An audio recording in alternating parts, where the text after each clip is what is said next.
திருநெல்வேலி அருகே தாளையூத்தில் hello police சேவை குறித்த விழிப்புணர்வு பேரணி நடைபெற்றது. திருநெல்வேலி மாவட்டத்தில் குற்றங்கள் நிகழாமல் தடுக்கவும், காவல்துறை பொதுமக்கள் இடையிலான நல்லுறவை மேம்படுத்தவும் எளிதில் புகார் தெரிவிக்கும் வகையில் ஹலோ போலீஸ் சேவையை SP V. விக்ரமன் அறிமுகம் செய்தார்.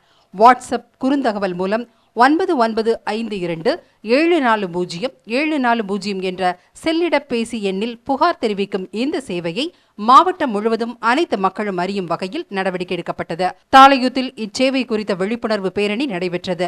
அங்குள்ள 50 ஆட்டோக்களில் ஹலோ போலீஸ் சேவை குறித்த ஸ்டிக்கர் ஒட்டப்பட்டு ஆட்டோ பேரணி நடைபெற்றது. பேரணியை SP விக்ரமன் தொடங்கி வைத்தார். தாளையூத்தில் புறப்பட்ட இந்த பேரணி ராஜவல்லிபுரம், வண்ணான்பைச்சேரி, நாரணம்மாள்புரம், அருகன்குளம் வழியாக மீண்டும் தாளையூத்து வந்தடைந்தது.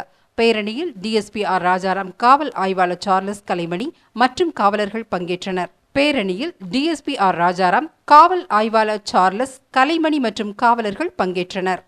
திருநெல்வேலி மாவட்டத்தில் மக்கள் எந்த ஒரு அச்சமும் இல்லாமல் தகவல் பரிமாற்றம் இருக்கணுங்கிறதுக்காக இந்த புதிய எண் அறிமுகப்படுத்தப்பட்டிருக்கு.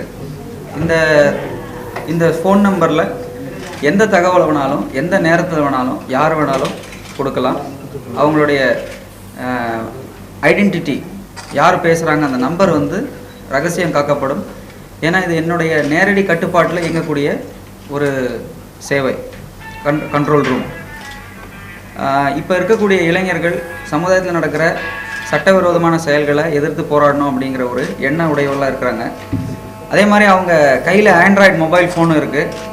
ஸோ அதனால் அவங்க பார்க்கக்கூடிய சட்டவிரோதமான செயல்களை ஃபோட்டோ எடுத்தோ அல்லது வீடியோ எடுத்தோ அல்லது SMS மூலமாகவோ அல்லது டைரக்ட் கால் மூலமாகவோ அவங்க எங்களுக்கு ஃபோன் எடுத்து அனுப்புனாங்கன்னா அதுக்கு உண்டான நடவடிக்கை இருக்குது.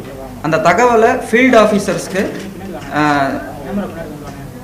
ஆஃபீஸர்ஸ்க்கு தெரியப்படுத்தி ஃபீல்டில் என்ன ஆக்ஷன் எடுத்திருக்காங்க அப்படிங்கிற கம்ப்ளைண்ட்ஸும் யார் தகவல் கொடுத்தாங்களோ அவங்களுக்கு கிடைக்கிற மாதிரி ஏற்பாடு செஞ்சுருக்கோம். இந்த முயற்சி வெற்றி பெறும் என்று நான் நினைக்கிறேன். தேங்க்யூ.